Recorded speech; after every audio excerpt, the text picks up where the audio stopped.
Today a very special battle report because it's labeled Return of the Relics. It was played in end of September 2010, and after both painting a long time, this was actually a battle between myself with Wood Elves and my nemesis with Beastmen. 1000 points, 8th edition. I don't know what even back then came into our mind that we suddenly started playing Warhammer again. Now, years later, I wish we continued, but yeah, we're slowly getting back into it. But yeah, it's our very first Warhammer battle in years, so it was played at my nemesis' house. He's an all-round cheery guy, which is actually his name, but yeah, pun intended. His force didn't require any restoration, just a decent dust-off, and they brought the following units to battle. Bestigors with the hero level general, a unit of Gore with the level 2 shaman, a unit of Ungor with spears, a Tusgor chariot, and 2 small units of hounds. Yeah, we played 1000 points, by the way. And I used an armor list I put on my blog earlier, but well, it was basically a big unit of archers, of course, here with the Hill of Doom arrow, some war dancers, some dryads, an eagle, some scout, way watchers, scouts, and yeah, that was about it. So nothing too spectacular on that one. It was basically a small force quickly painted up.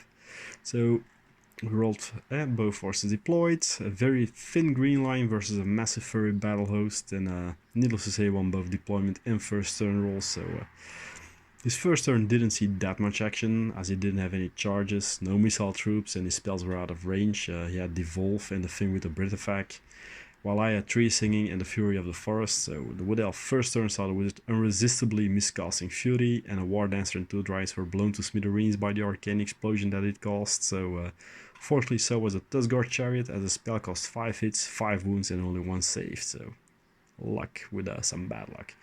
In the shooting phase, the Glade Guards, containing my general and the Way Watchers, half the Ungor unit, but they passed resulting panning test. So turn 2 was more action-packed. The units of Horns charged my Dryads, and the Ungors thundered into the Way Watchers. Both comments were very bloody for one side. My Way Watchers reduced to 1 man who failed his break test and managed to actually get away. On the other side, the Dryads broke the Hounds for no loss themselves, lining up a charge on the second Warhound unit.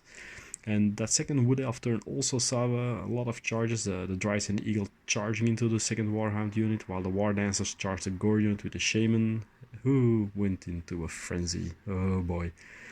The shooting phase was the coup de grace for the Beastmen actually, and in essence the battle had ended here. Unleashing the Hail of Doom arrow on the Bestigors, the shaft split into 14 arrows, of which 13 hit, 6 wounded, and 6 dead Bestigor, and as a result. Then the Glade Guards themselves opened up with their 15 shots, causing a further 7 hits. Those wounded 6 times, and the Bestigor decided it was better and, well, cozier in their own deployment zone, and they just ran off. Being under 25% meant they could only rally on Snake Eyes, but more importantly, they also dragged their general along, who was still attached to the unit, so that was fun. Close combat itself was a blessing for the Azrai host, as for some miraculous reason the War Dancers only lost 3 of their number and passed the -1 break test with ease, keeping the Gores locked, while the Dryads made short work of the second Hound unit even before the Eagle had a chance to strike, so that went swiftly.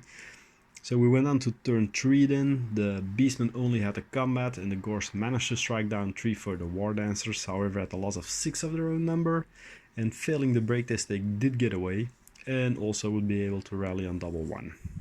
But still, the War Dancers surprisingly stood victorious.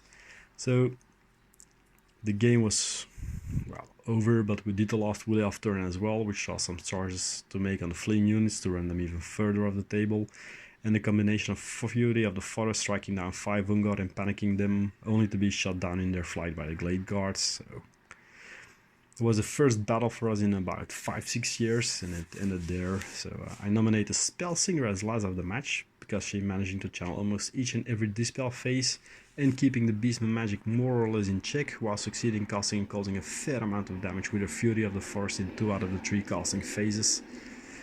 Conclusion of the game, well, back then that was Warhammer Fantasy Battles 8, played a lot more fluently than we were used to, with all the looking up, chat breaks and all the taking slightly over 2 hours, including deployment, so for a bunch of old-timers, this was a pretty smooth game.